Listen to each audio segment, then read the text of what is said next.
Bismillahirrahmanirrahim. Assalamualaikum warahmatullahi wabarakatuh. Salam sejahtera buat kita sekalian. Puji syukur kita panjatkan atas kehadirat Tuhan Yang Maha Esa, karena berkat manifestasi rahmat, kesehatan dan kesempatan yang telah tercurah bagi kita sekalian, sehingga kita masih tetap bisa melakukan proses dialektika dengan tujuan untuk membahas materi perkuliahan pada mata kuliah promosi kesehatan lanjutan.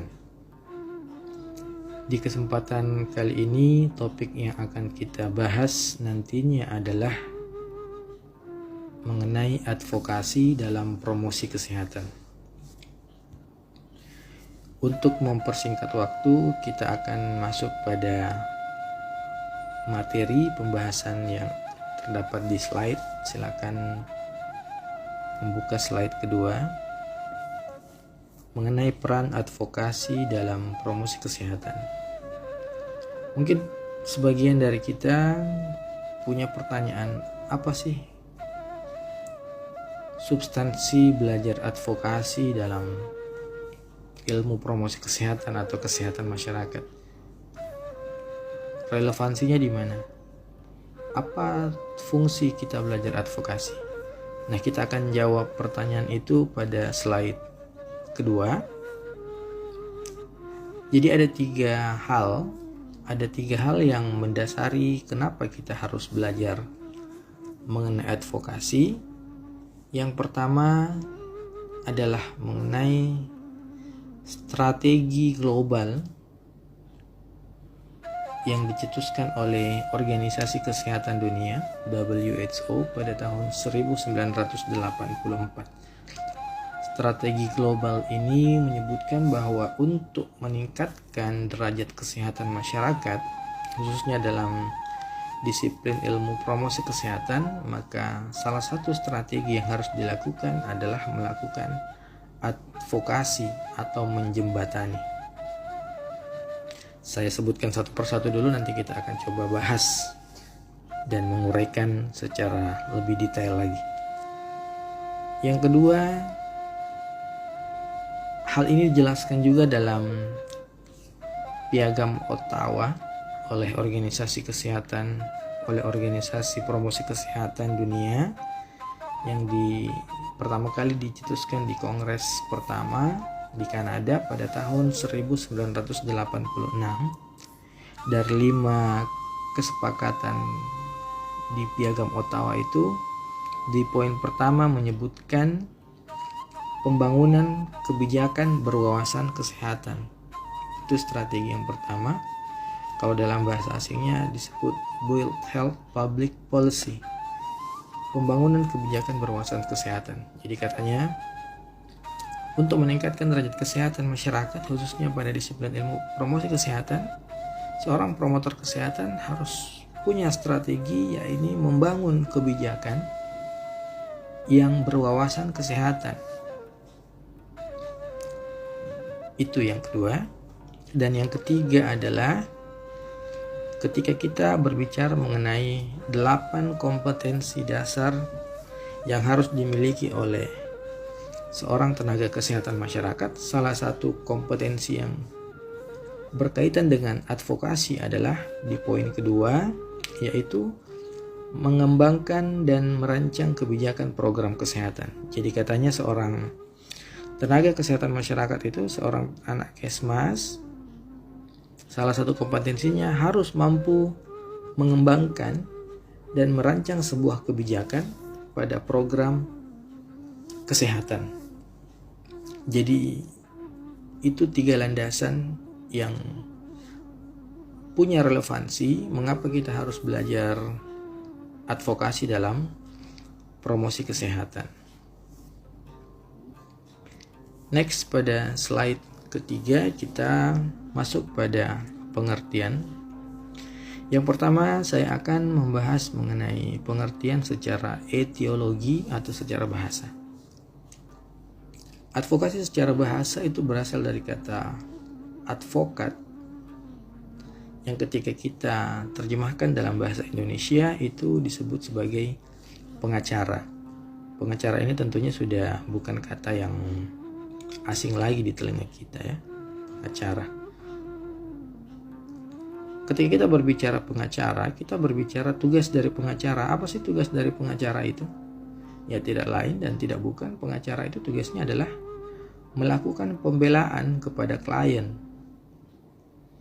Jadi ketika ada seorang klien yang membutuhkan pembelaan di mata hukum, nah tugas yang dilakukan oleh pengacara adalah membela klien itu. Di luar konteks klien ini benar atau salah ya harus dibela. Mau salah atau benar ya harus dibela. Bagaimanapun caranya klien ini harus dibela dengan mengajukan beberapa bukti-bukti. Tugas yang berikutnya apa sih tugas pengacara yang berikutnya?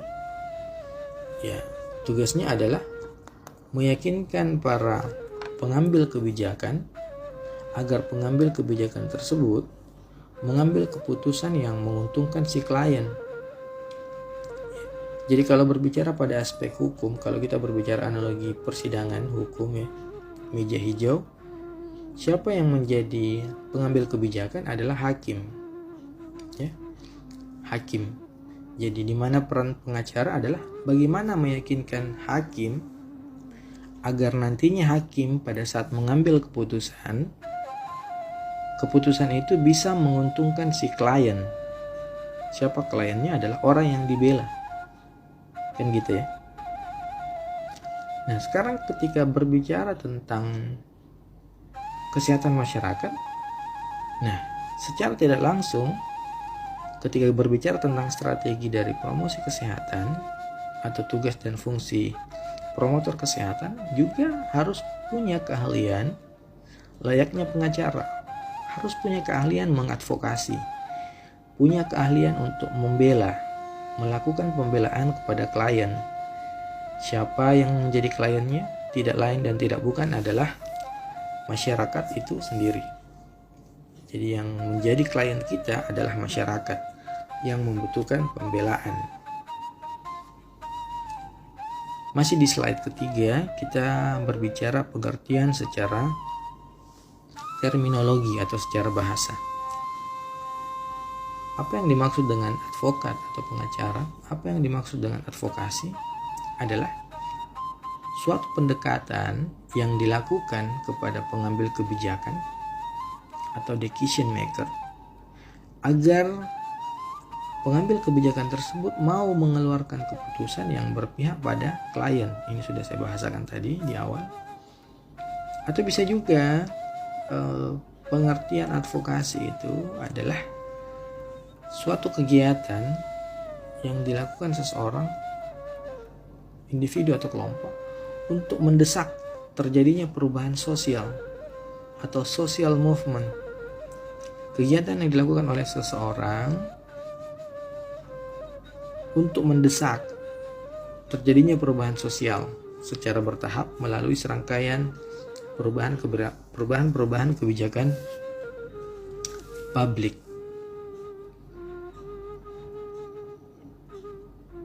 Di slide keempat, kita berbicara sasaran. Siapa sih sasaran dari advokasi ini? Sasarannya saya bagi atas dua. Yang pertama sasaran primer adalah mereka yang memiliki kaitan langsung dengan masalah. Ya ini para pengambil kebijakan. Mereka yang punya kaitan langsung dengan masalah, yaitu para pengambil kebijakan. Misalnya ketika teman-teman ingin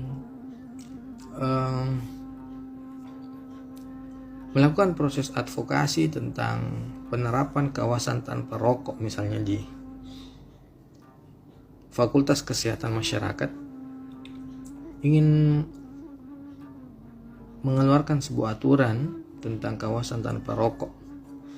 Nah, ketika kita berbicara skop Fakultas Kesehatan Masyarakat, maka yang menjadi pengambil kebijakan tertinggi adalah dekan.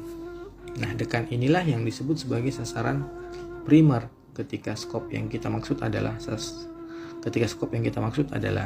Fakultas Kesehatan Masyarakat. Lain lagi ketika skop yang dimaksud adalah Universitas Pancasakti, maka Yang menjadi sasaran primer itu adalah rektor. Kenapa? Karena rektorlah pengambil kebijakan tertinggi di Universitas Pancasakti.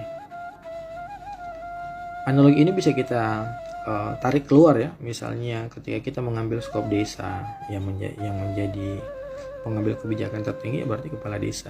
Ketika skopnya RT RW, ya berarti ketua RT atau ketua RW. Nah, itulah sasaran primer. Siapa mereka? Adalah yang punya kaitan langsung dengan masalah atau para pengambil kebijakan. Nah, sasaran sekundernya itu adalah mereka yang dianggap mampu membantu meyakinkan sasaran primer. Ini sasaran pendukung ya. Siapa-siapa mereka? Ya, misalnya kalau kita ambil tadi di lingkup Pancasakti, baik Fakultas Kesehatan Masyarakat atau rektor, ya mungkin yang menjadi sasaran sekunder ini bisa para pengurus-pengurus lembaga atau organisasi-organisasi internal yang ada di Pancasakti. Nah, kalau kita tarik keluar analogi ini, sasaran sekunder itu bisa melibatkan beberapa lembaga swadaya masyarakat yang concern pada bidang tersebut ya. Misalnya kalau ingin mengadvokasi lingkungan bebas rokok misalnya di RT, maka carilah organisasi-organisasi LSM yang memang concernnya pada hal yang sama. Misalnya mereka yang gencar untuk menekan laju perokok misalnya, cari LSM itu. Ketika topiknya lingkungan, ya cari LSM yang bergerak dalam bidang lingkungan hidup. Kemudian contoh lain, wartawan juga bisa, pers atau lain sebagainya. Jadi sasaran sekunder ini adalah mereka yang dianggap mampu membantu meyakinkan sasaran primernya. Itu sasaran sekunder. Jadi kalau berbicara advokasi itu ada dua sasaran, primer dan sekunder. Pada kesempatan ini saya akan mencoba mengangkat suatu cerita. Entah cerita ini sudah pernah saya sampaikan di kelas sebelumnya atau belum. Kalaupun sudah, ya hanya sekedar menjadi pengingat saja cerita itu. Ini masih berkaitan tentang advokasi. Ini true story, cerita yang sesungguhnya, realitas ya. Terjadi di salah satu daerah terpencil di Kabupaten Goa sekitar tahun 2007-2008. Pada saat itu di wilayah tersebut masalahnya adalah perilaku BAB di sembarang tempat itu masih masif. Dampaknya banyak penyakit-penyakit seperti diare yang sering melanda masyarakat. Tapi ternyata masalah itu terus saja terjadi, tidak ada titik terang, tidak ada penyelesaian, karena masalahnya adalah ada sebuah kebiasaan masyarakat yang gemar buang air besar di sembarang tempat, di rawa-rawa, di semak-semak. Di cerita ini mengkisahkan ada seorang pemuda, mungkin basicnya juga adalah tenaga kesehatan masyarakat atau mungkin pernah kuliah di Fakultas Kesehatan Masyarakat, yang menerapkan teori advokasi untuk menyelesaikan masalah tersebut. Dia mengadvokasi siapa? Dia mengadvokasi kepala lingkungan. Pada saat itu kepala lingkungan adalah sasaran primer, kita analogikan sasaran primer ya, karena dia satu-satunya orang yang punya peran penting mengambil kebijakan tertinggi di lingkungan tersebut. Mengadvokasi kepala lingkungan dengan mendatangi kepala lingkungan tersebut, kemudian memberikan edukasi, penjelasan bahwa masalah ini harus segera punya jalan keluar. Jalan keluarnya itu si pemuda ini mengajukan bahwa mendesak kepala lingkungan untuk mengeluarkan sebuah kebijakan yang kebijakan ini akan mendukung program si pemuda. Apa programnya? Programnya itu adalah bagaimana menghentikan perilaku buang air besar di rawa-rawa. Dia desak kepada kepala lingkungan bahwa harus kepala lingkungan ini, untuk kepala desa lah istilahnya ya, harus mengeluarkan kebijakan yang akan mendukung program si pemuda. Apa tawarannya? Tawarannya sederhana, mengajukan tawaran kepada kepala lingkungan ini agar ketika masyarakat ingin bikin pesta, membuat sebuah hajatan, punya hajatan, entah hajatan pernikahan, sunatan, atau yang lain-lain, maka syarat utamanya adalah setiap rumah atau keluarga yang ingin membuat hajatan tidak akan diberikan surat izin keramaian oleh kepala lingkungan ketika keluarga tersebut tidak atau belum mempunyai jamban keluarga. Sederhana aturannya. Analogi yang disampaikan oleh pemuda desa ini untuk memperkuat argumentasinya adalah, yang pertama, ketika seorang keluarga ingin membuat sebuah hajatan, itu kan butuh dana yang banyak, butuh dana besar. Nah, kenapa bisa membuat hajatan dengan dana besar tapi tidak bisa membuat sebuah jamban? Nah, itu analogi yang pertama. Kemudian analogi yang kedua dibangun adalah ketika satu rumah atau satu keluarga membuat sebuah hajatan, otomatis pada hari kegiatan tersebut akan banyak keluarga yang datang, tamu, undangan, kerabat, banyak yang datang. Nah, pertanyaannya adalah ketika mereka ingin buang air, mereka mau buang air di mana? Itu analogi kedua. Sederhana. Akhirnya karena argumentasi yang diajukan ini, gagasan yang diajukan bisa diterima, akhirnya kepala lingkungan itu bersedia untuk membuat sebuah aturan. Nah, itu kembali kepada teori advokasi tadi. Bagaimana meyakinkan pengambil kebijakan agar pengambil kebijakan itu membuat aturan atau serangkaian kebijakan yang mendukung program si pemuda. Apa programnya? Tidak lain tidak bukan adalah berbicara pada konteks peningkatan derajat kesehatan masyarakat. Kita review ke belakang cerita tadi, ternyata apa yang mendasari terjadinya perubahan sosial itu? Beberapa hari sebelumnya terjadi suatu peristiwa yang menggemparkan warga desa. Apa peristiwanya? Peristiwanya adalah pada saat malam hari ada seorang laki-laki yang mules buang air. Dia masuk ke rawa-rawa, ke semak-semak. Di saat berselang berapa lama, datang lagi perempuan, pemudi, masuk juga ke semak-semak untuk buang air besar. Dengan hanya menggunakan sarung, masuk ke semak-semak. Dan ironisnya pada saat selesai BAB, mereka keluar bersamaan dengan menggunakan sarung. Nah, parahnya karena pada saat mereka keluar bersamaan, ada tetangga yang melintas dan mengira mereka telah melakukan perbuatan yang tidak senonoh di dalam semak-semak tersebut. Akhirnya timbul fitnah satu di antara yang lain. Akhirnya terjadi pertumpahan darah. Itu pemicunya di situ. Pemicu awal kenapa pemuda ini punya antusias mengadvokasi kepala lingkungan. Sebelumnya juga para petugas kesehatan di situ sudah mencoba memberikan penyuluhan, memberikan edukasi kepada masyarakat, tapi karena ada suatu pola kebiasaan, ada suatu habits, ada kebiasaan.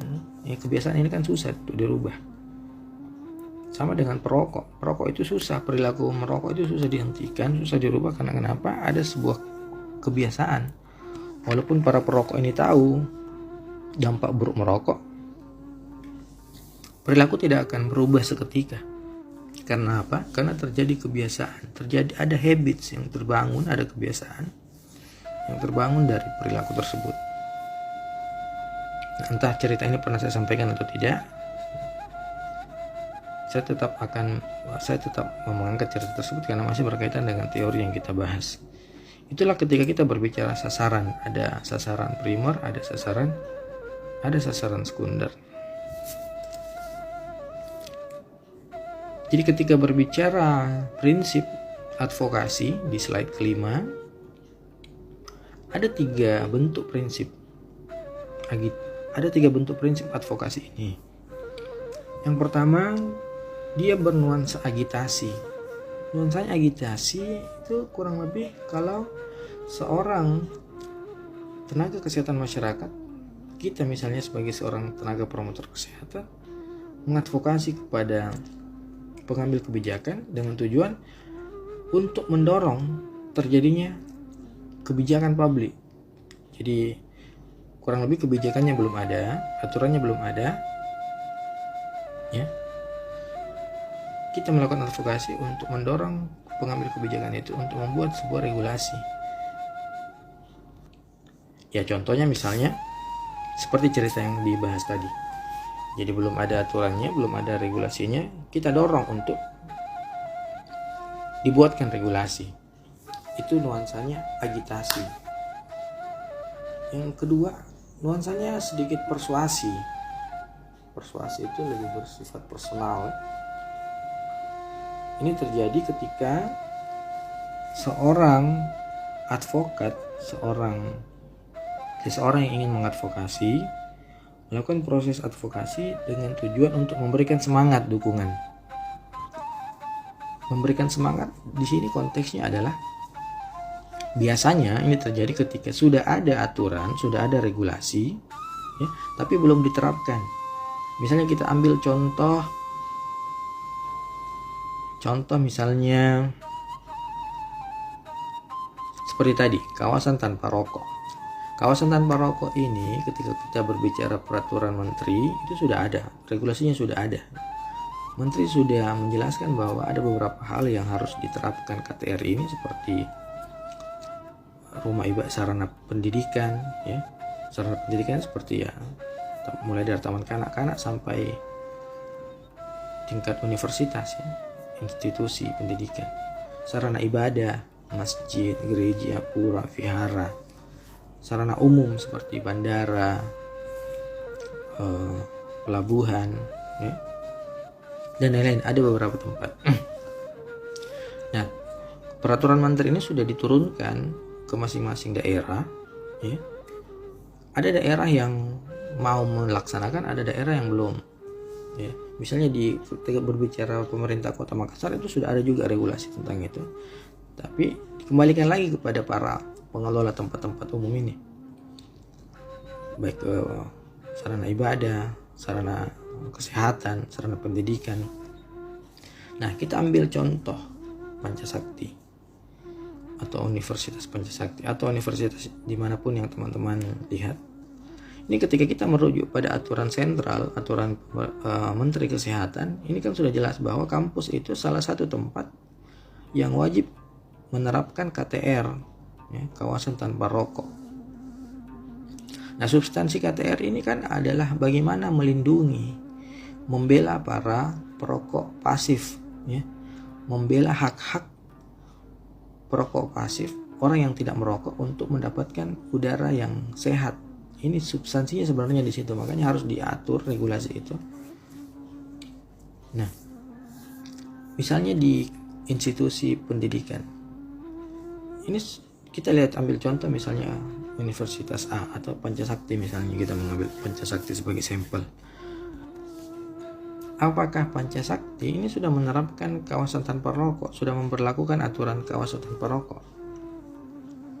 Kita bisa jawabannya, ya, kita kembalikan pada masing-masing kita di sini, dijawab dalam hati saja. Nah, pada poin persuasi ini bisa kita ambil mode ini, kita melakukan advokasi kepada pengambil kebijakan untuk ikut serta melaksanakan atau mewujudkan atau menerapkan aturan ini. Jadi aturan itu tidak perlu dibikin lagi, tidak perlu dibuat lagi. Aturannya sudah ada, tinggal mau dijalankan atau tidak, kan seperti itu. Jadi itu nuansanya persuasi. Kita memberikan dukungan atau semangat. Ayo Pak, ayo Bu. Yang lain sudah menerapkan, masa kita belum? Ya gitu, kurang lebih kayak gitu. Contoh misalnya kalau kita ambil yang lagi hangat dibicarakan sekarang, misalnya tentang tema COVID-19, ya. Anggaplah mengenai regulasi tentang pembatasan sosial berskala besar. Nah, ini kan di awal-awal PSBB ini masih menjadi hal yang tarik ulur juga, ada dari aspek kesehatan, mungkin orang mendesak untuk menerapkan ini, tapi daripada aspek ekonomi ya akan menjadi hambatan dari ekonomi dan kesehatan gitu ya. Awalnya kan aturan lockdown ya seperti yang dilakukan di negara-negara yang lain, mendesak di negara Italia sudah lockdown, Cina sudah lockdown, Amerika sudah lockdown, Indonesia kenapa tidak lockdown? Ini selalu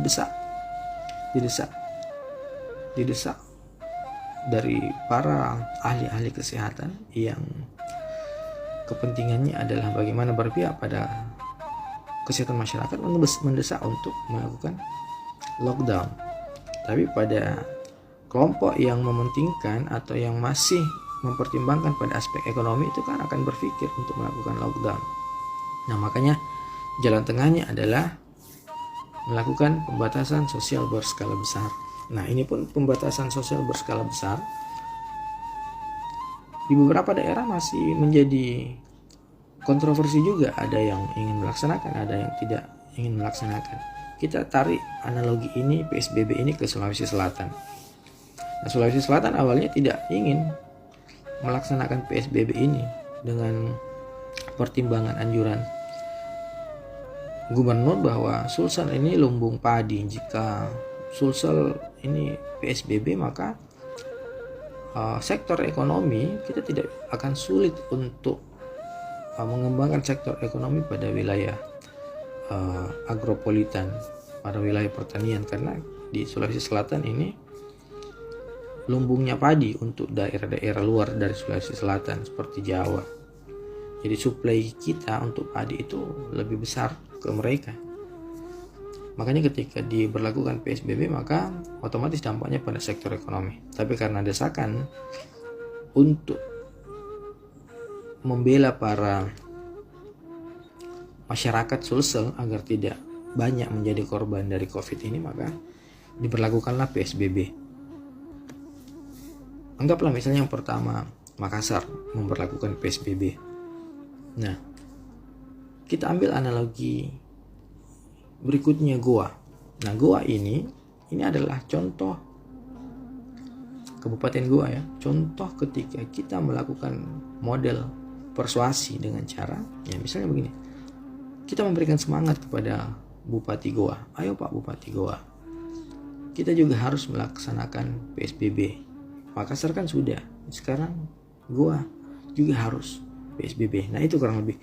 Jadi konteks persuasi ini lebih bernuansa memberikan dukungan. Jadi sudah ada regulasinya, sisa ingin diterapkan gitu ya.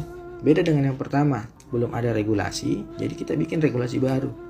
Kita sebagai tenaga kesehatan masyarakat yang mendesain regulasi itu dan menawarkan kepada pengambil kebijakan agar pengambil kebijakan yang mengetuk palu mengeluarkan kebijakan untuk menerapkan regulasi ini. Kalau yang prinsip yang kedua persuasi itu lebih kepada regulasinya sudah ada, sudah matang tapi belum diterapkan. Jadi kita hanya memberikan dukungan moral, memberikan support kepada para pengambil kebijakan, memberikan semangat agar kebijakan ini, aturan ini diberlakukan juga di daerah tersebut. Nah, yang ketiga ada lagi, yaitu memberikan pressure, memberikan tekanan kepada pengambil kebijakan. Nah, ini kadang kondisinya adalah, kadang sudah ada aturan, tapi karena pengambil kebijakannya ngeyel, pengambil kebijakannya masih bersikuku untuk tidak memperlakukan kebijakan itu, maka cara yang ditempuh prinsip yang ketiga adalah melakukan tekanan, pemberian pressure, pemberian tekanan kepada para pengambil kebijakan. Next di slide ke-6, tujuan dari advokasi ada beberapa tujuannya. Di sini ada 4 ya. Yang pertama, membangun komitmen politik atau political commitment. Apa artinya? Seorang tenaga promotor kesehatan melakukan proses advokasi dengan tujuan untuk membangun kesepakatan, komitmen antara advokator dengan pengambil kebijakan. membangun komitmen. Tidak sampai di situ. Yang kedua adalah membangun dukungan atau policy support. Jadi ketika kita sudah melakukan advokasi, kepala daerahnya atau pengambil kebijakannya sudah punya kesepakatan, maka seorang tenaga advokator tidak berhenti sampai di situ. Seorang tenaga advokator harus sampai pada tahap kedua, yaitu dukungan kebijakan. Jadi kebijakan itu harus didukung dengan aturan. Jadi harus ada regulasi. Harus ada aturan yang dikeluarkan oleh para pengambil kebijakan. Jadi tidak hanya sepakat. Misalnya ketika kita mengambil analogi tadi tentang penerapan KTR, teman-teman melakukan advokasi ke dekan, ke rektor. Rektor bilang, iya saya setuju. Dekan juga bilang gitu, iya saya setuju untuk menerapkan ini bagus untuk melindungi para perokok pasif atau orang-orang yang tidak merokok agar tidak terpapar polusi rokok dan lain-lain. Setuju, itu hanya pada sebatas komitmen. Baru hanya sebatas pada komitmen politik, sikap politik, setuju tidak setuju. Sikap itu ya nuansanya menilai, suka tidak suka, setuju tidak setuju. Nah, tahapan yang harus ditempuh tidak hanya sampai pada tahapan komitmen ini, tidak hanya sampai pada tahapan membangun komitmen politik, tapi harus mampu sampai pada proses yang kedua, yaitu dukungan kebijakan. Dia outputnya harus berada pada aturan, regulasi yang harus keluar dari pengambil kebijakan atau policy support, dukungan kebijakan. Yang ketiga, ketika kebijakan itu sudah ada, regulasinya sudah ada, maka tahap yang dilakukan adalah social acceptance. Social acceptance ini atau penerimaan sosial. Kebijakan ini harus diterima oleh masyarakat. Ya. Caranya adalah melakukan sosialisasi. Contoh tentang PSBB, kita tinjau lagi, coba review tentang PSBB. Nah, setelah kebijakan ini dikeluarkan oleh Kementerian Kesehatan, alurnya kan begini. PSBB itu alurnya adalah proses advokasinya, alurnya gini, dari masyarakat, ya, entah dari ahli kesehatan, dari masyarakat, diajukan ke gubernur, ya, gubernur setuju, gubernur mengajukan ke Menteri Kesehatan, ya. Menteri Kesehatan juga memberikan mengiyakan tawaran ini dengan beberapa catatan, ya. Misalnya kalau kita merujuk pada aturan nasionalnya, ya jumlah kasusnya memang harus banyak, ya. Jadi di suatu kabupaten itu atau kota tidak akan diizinkan melakukan PSBB ketika belum banyak jumlah kasus, kurang lebih kayak gitu. Nah, setelah diusulkan dari gubernur ke Kementerian Kesehatan sudah setuju, dikembalikan lagi ke gubernur untuk dijalankan. Nah, sebelum dijalankan maka harus perlu proses sosialisasi, ya, disosialisasi. Kemarin kan teman-teman sudah lihat, ya, baik di Makassar atau maupun Kabupaten Goa, sebelum aturan ini diterapkan, sebelum sanksi berlaku, maka harus ada sosialisasi. Kemarin kalau tidak salah Makassar itu sosialisasinya 3 hari, Goa kurang lebih sekitar 1 minggu lebih sosialisasi. Nah, tujuannya apa? Agar masyarakat diedukasi, diberikan pemahaman, diberikan persiapan bahwa dalam waktu dekat akan diterapkan PSBB, pembatasan sosial berskala besar. Nah, ketika itu sudah diterima oleh masyarakat sebagian besar masyarakat tidak ada yang komplain, sudah setuju, maka dijalankanlah kebijakan itu, regulasi itu dijalankan. Nah, keempat adalah sistem support atau dukungan sistem.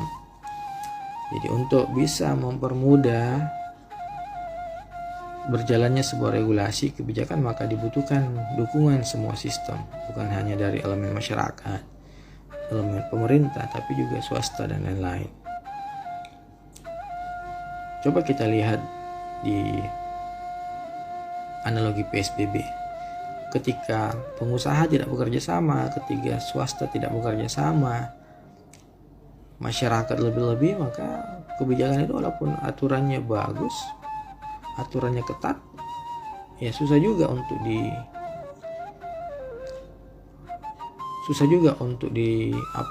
dimaksimalkan ya. Misalnya kalau pemaksimalannya itu kita tujukan pada konteks untuk membatasi penyebaran COVID ini susah kalau tidak ada dukungan sistem. Masalah COVID ini akan terus bertambah, jumlah kasus akan terus bertambah karena tidak adanya dukungan sistem. Jadi semua sistem-sistem sosial yang ada di masyarakat harus saling bekerja sama untuk menjalankan kebijakan atau regulasi yang sudah ditentukan.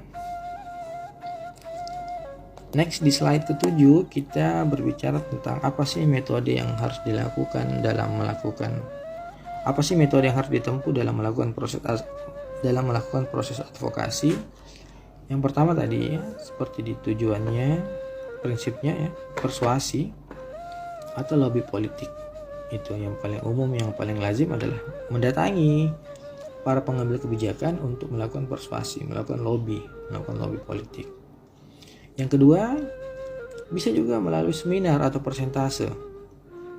Jadi kita mengedukasi pada konteks yang lebih general, melakukan seminar atau presentasi. Ketiga, bisa dengan cara membuat asosiasi atau perkumpulan. Ya, perkumpulan ini lebih ditujukan kepada kelompok-kelompok yang punya minat yang sama. Tadi saya sudah jelaskan di slide keberapa itu ya, bahwa untuk menerapkan proses advokasi ya, sasarannya ada dua, ada primer, ada sekunder. Nah, sekunder ini adalah sasaran yang dianggap mampu membantu atau meyakinkan sasaran primer. Nah, seperti tadi LSM, wartawan itu dan lain-lain. Ini sama halnya dengan slide yang terakhir.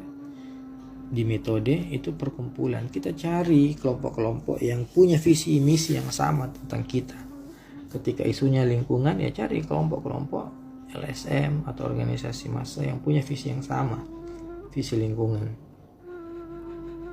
Visinya sama, kita ajak dia untuk bergabung. Kemudian menggunakan media. Media juga adalah model advokasi yang paling murah, apalagi di zaman sekarang. Media sosial kita bisa gunakan untuk bagaimana mengadvokasi, ya, artinya memanas-manasi juga itu masuk dalam proses advokasi. Memanas-manasi sebuah massa, kelompok atau sasaran dengan menggunakan media. Nah, yang terakhir bisa dengan menggunakan konferensi pers atau press conference ya. Nah, media ini juga punya kekuatan yang besar dalam membantu proses advokasi.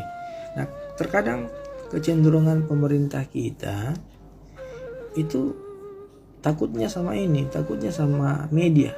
Jadi dia takut ketika masalahnya diangkat ke media. Makanya kita butuh media. Kita butuh wartawan, kita butuh media, kita butuh LSM yang dianggap mampu membantu kita dalam menggolkan proses advokasi ini. Ya, kita butuh mereka. Kita butuh perkumpulan, kita butuh media, kita butuh para wartawan. Ya, caranya yang lain kita bisa melakukan advokasi ini dengan langsung mendatangi kelompok primer, sasaran primer, atau dengan cara yang lebih soft dulu, misalnya dengan melakukan seminar-seminar, melakukan kajian-kajian, melakukan riset, dan melakukan persentase. Makanya ketika berbicara pendekatannya di slide ke-8 ini disebutkan ya, pendekatannya itu melibatkan para pemimpin, yaitu sasaran primer tadi. Kedua, bekerja dengan media massa ya, dengan pers, dengan beberapa jurnalis, membangun kemitraan seperti tadi dengan melakukan pendekatan kepada kelompok-kelompok tertentu, membangun asosiasi. Karena seperti itu, untuk mewujudkan atau menggolkan sebuah kepentingan kolektif harus kita bangun kelompok-kelompok kecil juga. Jadi kelompok-kelompok kecil kita bangun, kita mobilisasi ya, agar punya kesamaan visi, dan ketika kelompok-kelompok kecil ini bersatu bergabung, maka akan menjadi sebuah kelompok yang masif, yang besar. Akan terbangun sebuah perubahan sosial karena keresahannya dialami dari kelompok-kelompok yang kecil bergabung menjadi sebuah kelompok yang besar. Sama halnya ketika analogi teman-teman ingin melakukan proses advokasi di kampus, ya, entah misalnya temanya adalah, topiknya adalah mengadvokasi kenaikan pembayaran, kalau teman-teman selaku ketua BEM misalnya hanya mengandalkan BEM, itu akan susah. Teman-teman harus dituntut untuk membangun koalisi, membangun asosiasi pada kelompok-kelompok yang punya keresahan yang sama. Misalnya ketika ini dianggap keresahan ini dialami juga oleh BMA, keresahan ini dialami juga oleh lembaga B, organisasi C, bangun kekuatan itu, bangun pendekatan itu, bangun kemitraan, bangun mobilisasi massa yang masif, yang lebih banyak. Kita gandeng kelompok-kelompok itu yang punya keresahan yang sama, yang punya visi yang sama. Kalau visinya belum sama, mereka belum sadar, mari kita sadarkan dengan cara mengedukasi bahwa hal ini sudah terjadi seperti ini, masalahnya ini, solusinya harus seperti ini. Bangun kesadaran. Ketika kelompok-kelompok yang tadi sudah sadar, kita ajak dia bergabung pada perjuangan yang kolektif, perjuangan yang masif, perjuangan bersama. Bangun kemitraan, bangun mobilisasi massa, dan yang terakhir bangun kapasitas. Kapasitas itu lebih berarti lebih ditujukan kepada pembangunan atau membangun kualitas diri. Mau mengadvokasi tentang kesehatan tapi kita tidak tahu tentang ilmu kesmas juga kan repot. Mau mengadvokasi tentang PSBB, tentang COVID, tapi kita tidak menguasai tentang apa itu COVID, bagaimana pencegahannya, bagaimana distribusinya, bagaimana penularannya, itu kan sama saja bohong. Pemimpin tidak akan percaya tentang apa yang kita advokasi karena kita sendiri tidak siap. Kita tidak siap dengan materi kita, skill kita tidak sampai.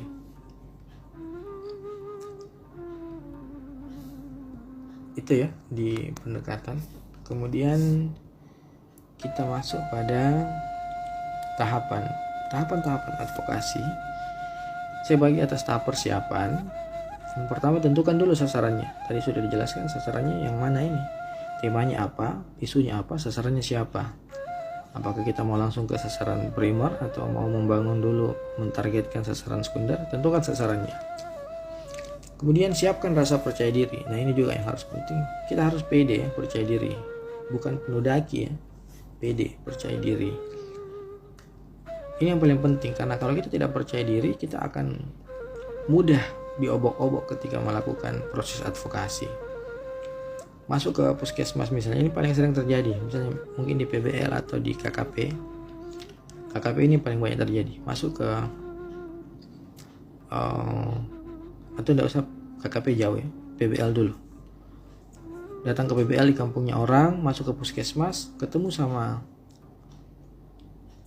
alumni kampus lain misalnya yang sudah kerja di situ.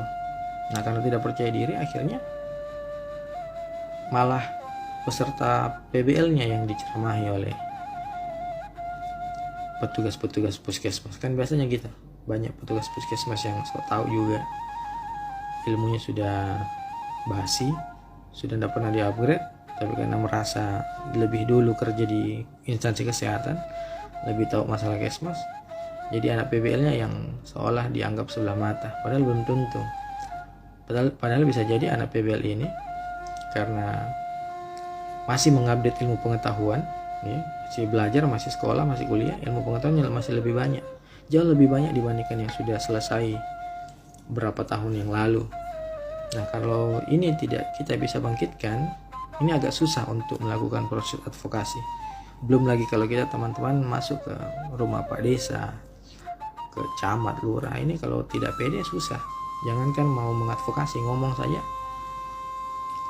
gugup ya. Itu percaya diri. Kemudian daya tarik. Nah ini yang penting, daya tarik untuk masuk ke instansi-instansi ya, ke puskesmas, ke kepala desa, terserah kemana. Ketika ingin melakukan proses advokasi, teman-teman harus tampil dengan daya tarik yang semenarik mungkin. Misalnya karena teman-teman basicnya kesehatan, ya pakailah alma mater kesehatan masyarakat, banggalah pakai alma mater kesmas, pakai alma mater. Kalau perlu untuk menteror, basuh bawa buku ya. Walaupun bukunya kamu tidak tahu juga isinya apa, bawa buku tentang judulnya cari buku yang berbahasa Inggris misalnya, yang tebalnya kayak berapa sentimeter, yang sampai 500 halaman, bawa setebal itu. Judulnya misalnya perencanaan promosi kesehatan, atau yang berbahasa asing mungkin health promotion, planning and health promotion. Wah, orang yang baca juga kan wah pasti kaget, wah ini anak ini tidak sembarang ini yang masuk ini dari Kesmas, walaupun dari Pancasakti tapi bukunya wah bahasa Inggris semua. Wah ini kan, ini walaupun ini hanya sebagai taktik saja ya. Ya syukur-syukur kalau kalian tahu juga isi buku yang kalian bawa. Nah yang terakhir itu adalah punya skill, yaitu tadi ya, jangan cuma bawa bukunya, ya kuasai juga ilmunya. Jangan cuma masuk tapi kuasai disiplin ilmu Kesmasnya. Kalian mau mengadvokasi tentang kesehatan masyarakat, kesehatan lingkungan, gizi, tapi kalian tidak kuasai ilmu gizi, tidak kuasai ilmu Kesling, ya mau ketemu sama Pak Desa ngomong apa tentang Kesling ya? Mau ketemu sama kepala puskesmas, kepala puskesmasnya dokter, ya mau jadi apa nanti di ruangan, ya kan gitu. Makanya harus pede juga, walaupun kepala puskesmasnya yang diadvokasi adalah disiplin ilmunya dokter, ya kita juga punya keahlian yang spesifik ya. Dimana keahlian kita ya pelajari teori-teori kesehatan masyarakat, teori-teori yang kita miliki ya belum tentu dokternya juga tahu ya, tentang bagaimana pelacakan penyakit ya, itu ahli-ahli orang epidemiologi, tentang bagaimana membangun program, merencanakan program, itu orang-orang promkes. Dokter kan hanya penguasaannya hanya pada bilang medis saja. Jadi teman-teman harus punya percaya diri, rasa percaya diri dan daya tarik, serta punya skill di bidangnya masing-masing tentunya. Yang kedua, ya teman-teman siapkan bahan untuk advokasi. Nah ini yang paling penting. Teman-teman untuk mengadvokasi, kalau saya hanya ada 3, kata, data, dan fakta. Itu hanya 3 saja yang paling penting dan paling urgent, yang harus dimiliki oleh seorang tenaga advokat. Apalagi kita di kesehatan masyarakat, ketika yang menjadi seorang tenaga advokator, maka yang dibutuhkan hanyalah kata, data, dan fakta. Apa itu kata? Kata itu kemampuan berkomunikasi, kemampuan beretorika, menggunakan bahasa-bahasa indah, menggunakan bahasa-bahasa yang menarik didengar, seolah ketika kita berbahasa itu sudah tercermin bahwa kita ini orang yang berpendidikan. Ketika kita berbahasa, kita sudah tercermin bahwa kita ini bukan orang yang sembarang. Beda orang-orang yang lahap membaca buku, orang-orang yang di organisasi dengan yang tidak, pola komunikasinya akan beda. Nah ini yang paling penting, retorika. Makanya di ilmu promosi kesehatan, di kesehatan masyarakat, kita belajar tentang komunikasi kesehatan. Nah ini pentingnya di situ. Kalau bahasanya sudah tidak indah, ya menggunakan bahasa pasar, ya orang tidak akan mudah percaya. Kata harus tepat, kemudian data harus lengkap. Nah, untuk meyakinkan sebuah pemimpin, seorang pengambil kebijakan, agar pengambil kebijakan itu mau mengeluarkan aturan, ya, makanya datanya harus lengkap. Data kita harus lengkap. Data masalahnya apa? Terjadinya di mana? Kemudian yang terakhir adalah faktanya harus akurat. Ini yang paling penting juga, fakta. Jadi jangan ngomong hoax ya. Ada data tapi datanya hoax, tidak ada buktinya ya. Karena di kesehatan masyarakat itu dia harus sifatnya evidence based. Evidence based itu kalau kita terjemahkan berbasis bukti, tidak boleh asal ngomong. Ketika kita berbicara tentang ini harus punya data yang tepat dan fakta yang akurat. Evidence based, berbasis bukti. Ya, persiapan yang ketiga adalah kita kemas semenarik mungkin. Mulai dari penampilan diri kita harus menarik, kemudian bahan-bahan yang kita bawa juga, data-data yang kita bawa, fakta yang harus kita bawa, kita harus kemas semenarik mungkin. Bisa dalam bentuk narasi, laporan, ya, tabel, grafik, diagram, gambar, pokoknya semenarik mungkin. Agar pembaca, ya, kita tidak perlu menjelaskan panjang lebar, cukup dengan memberikan laporan yang kita bawa. Ya, laporannya itu isinya bisa macam-macam. Ada yang dalam bentuk narasi, tabel, grafik, ya. Perpaduan itu juga boleh. Biasanya ini disebut sebagai naskah akademik juga bisa, ya. Naskah akademik bisa. Bisa juga disebut orang yang di kesehatan masyarakat biasa juga menyebutnya sebagai policy brief, tawaran kebijakan. Jadi policy brief itu biasanya cuma hanya 3-5 lembar, tapi isinya menjelaskan tentang pendahuluannya apa, masalahnya apa, solusinya seperti apa. Jadi seperti itu. Itu tahap persiapan. Kemudian kedua, tahap pelaksanaan. Yang perlu diperhatikan adalah perhatikan latar belakang sasarannya. Ketika yang diadvokasi adalah kepala desa, perhatikan latar belakang pendidikannya apa, ya. Kalau pendidikannya juga ya cuman SMA, ya bahasanya tentunya tidak usah terlalu bahasa yang tingkat dewa, preventif. Kita harus promotif preventif, Pak. Kita harus seperti ini, Pak, seperti ini, ya. Kepala desanya kan tidak ngerti, ya. Perhatikan jabatannya. Kadang misalnya kalau kita berbicara pada skop Sulsel, itu orang senang dipuji, ya, pada aspek budayanya apa. Ketika latar budayanya adalah misalnya Puang, Karaeng, ya, atau orang yang segini panggil dia dengan sebutan itu. Begini Puang, begini Karaeng misalnya, ya seperti itu. Begini Haji, ya, kita kan biasa ibu-ibu itu senang dipanggil Haji walaupun belum haji. Coba lihat ke pasar Senggol, pasar sentral, ibu-ibu itu semua ibu-ibu dipanggil Haji. Jadi kalau mau haji, tidak usah ke Tanah Suci, ke pasar sentral saja pasti dipanggil Haji. Sini Ki Haji, sini Haji, singgah Ki Haji, semua dipanggil Haji. Atau kalau mau cantik, tidak usah beli make up, ke pasar Senggol saja. Semua perempuan dipanggil cantik. Singgah Ki cantik, masuk cantik, warna ada, ukuran ada, masuk cantik, ya gitu. Jadi perhatikan latar belakangnya, latar belakang sasaran, baik tingkat pendidikannya, jabatannya, hobinya apa, kesukaannya, budayanya, dan lain-lain. Yang penting kedua adalah perhatikan durasi. Ini juga penting, ya, durasi ini penting karena kenapa? Kadang untuk menemui seorang pengambil kebijakan atau orang-orang penting itu waktunya tidak banyak. Syukur-syukur kalau kita bisa audiensi langsung, tatap muka langsung. Syukur-syukur juga ketika audiensi dia mau punya waktu untuk memperhatikan kita. Makanya coba perhatikan durasinya. Apakah kita punya waktu yang cukup untuk menjelaskan panjang lebar? Atau seperti apa ketika waktu yang dibutuhkan singkat, ya sampaikan hal-hal yang penting. Perhatikan 4-5 unsur ini, 5W 1H. Ini yang penting saja disampaikan. What, why, where, who, dan when. Apa masalahnya? Ya. Apa masalahnya? Kedua, why. Kenapa sampai terjadi? Kenapa sampai masalah itu terjadi? Ya. Where, di mana masalah tersebut terjadi? Di mana? Atau ketika berbicara program, di mana program itu akan dijalankan? Who, berbicara siapa yang terlibat dalam program itu, siapa yang terlibat dalam masalah itu. Kita jelaskan itu, kita sampaikan itu. Who, siapa yang terlibat, siapa saja yang ingin terlibat dalam masalah itu.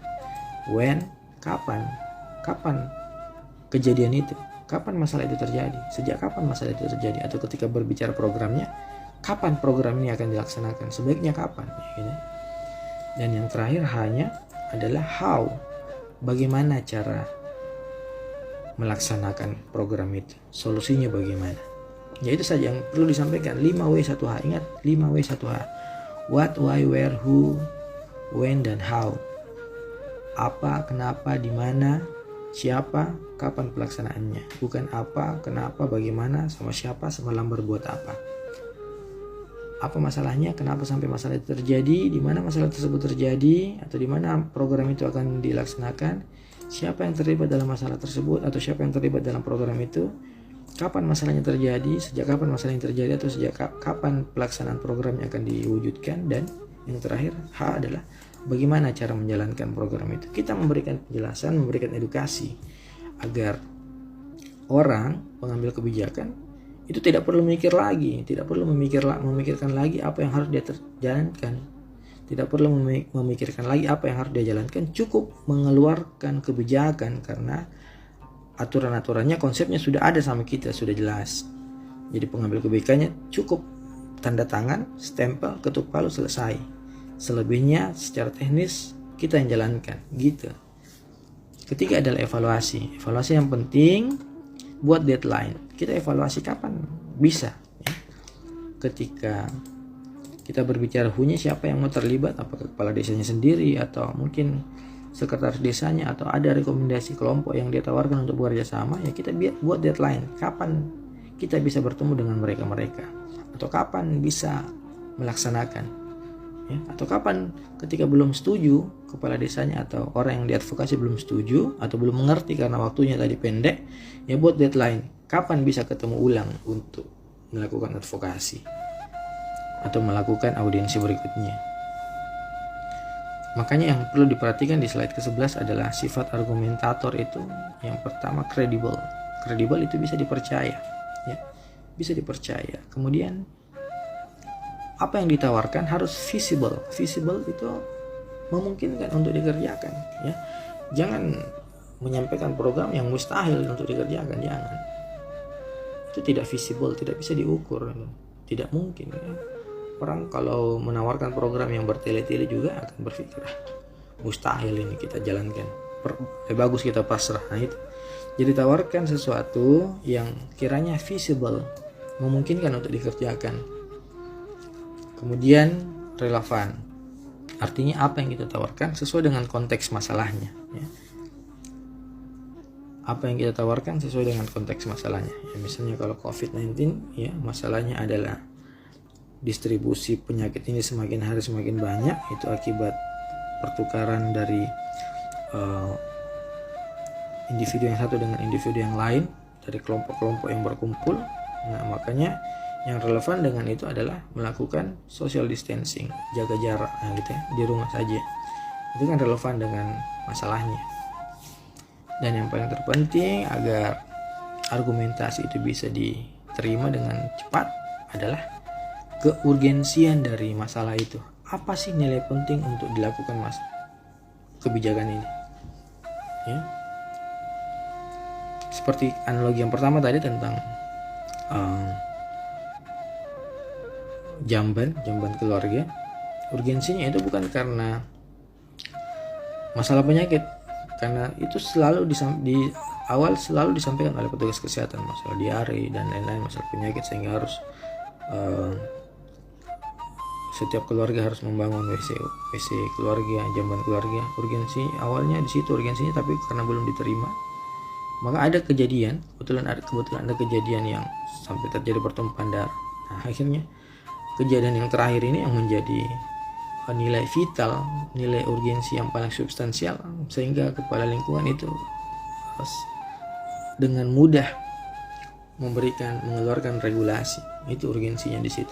Jadi cari argumentasi yang kiranya itu urgen untuk dilaksanakan agar pengambil kebijakan menganggap bahwa oh iya, ini memang sangat penting dan tidak boleh ditunda lagi, karena ketika ditunda masalahnya akan lebih besar. Nah itu, perhatikan itu, keurgensian dari topik atau gagasan yang ditawarkan. Makanya pada poin evaluasi ada beberapa hal yang bisa kita evaluasi, yang menyangkut apa sih yang menjadi keberhasilan kita dalam mengadvokasi. Di set ke-12 saya uraikan. Yang pertama, seorang yang diadvokasi harus memahami dan menyadari persoalan yang diajukan. Nah ini yang kita bisa ukur dulu. Apakah pada saat kita audiensi, orang yang kita advokasi ini memahami tidak persoalan yang diajukan? Apakah dia paham tidak penjelasan yang saya sampaikan? Itu yang kita evaluasi dulu. Ketika tidak paham, waktunya sudah habis, ya kita bikin deadline lagi. Kapan kita bisa ketemu ulang? Nah gitu ya. Kemudian seorang yang diadvokasi itu berada pada tahap tertarik untuk berperan dalam persoalan yang ditujukan. Ya kan, ketertarikan ini kita bisa ukur dari sikap dia pada saat kita audiensi. Apakah dia yang saya maksud adalah pengambil kebijakan itu memperhatikan apa yang kita sampaikan, ya, Ini kan bisa dilihat dengan gaya-gayanya. Ketika dia mendengarkan sambil menatap kita, berarti dia sudah ciri-ciri baik, tertarik untuk mendengarkan. Apalagi ketika dia sudah mengatakan sikap untuk ingin berperan atau terjun langsung dalam program ini. Yang diukur kedua, ketertarikan dari pengambil kebijakan.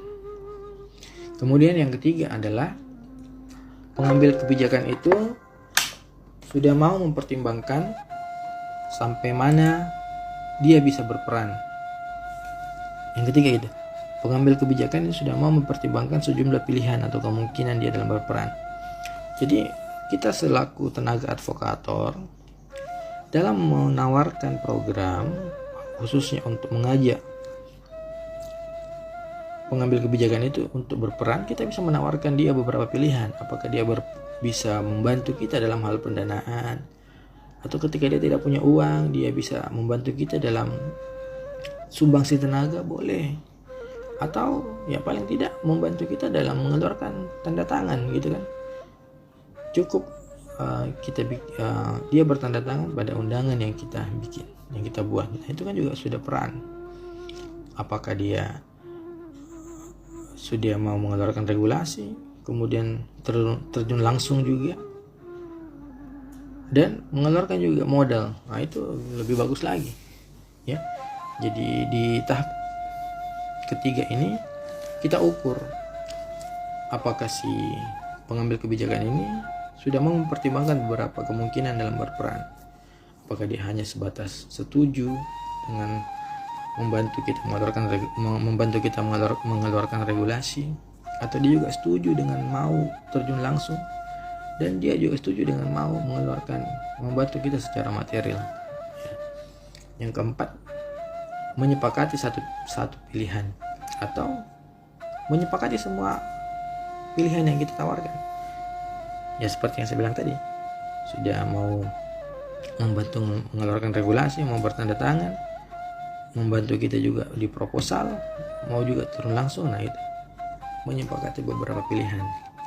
Dan yang terakhir adalah bagaimana bisa untuk menyampaikan langkah tindak lanjut. Jadi jangan hanya sekedar diskusi di meja saja sampai pada tahap pelaksanaan. Jadi seperti itulah kurang lebih pembahasan kita mengenai topik advokasi dalam promosi kesehatan. Saya rasa seperti itu. Kalau ada yang kurang, itu datangnya dari saya. Selebihnya kita akan mendiskusikan pada media-media sosial dan media-media tatap muka yang insya Allah akan kita jumpai pada kesempatan-kesempatan berikutnya. Demikian dari saya, lebih dan kurangnya mohon dimaafkan. Wabillahi taufiq wal hidayah. Wassalamualaikum warahmatullahi wabarakatuh, dan salam sejahtera buat kita sekalian.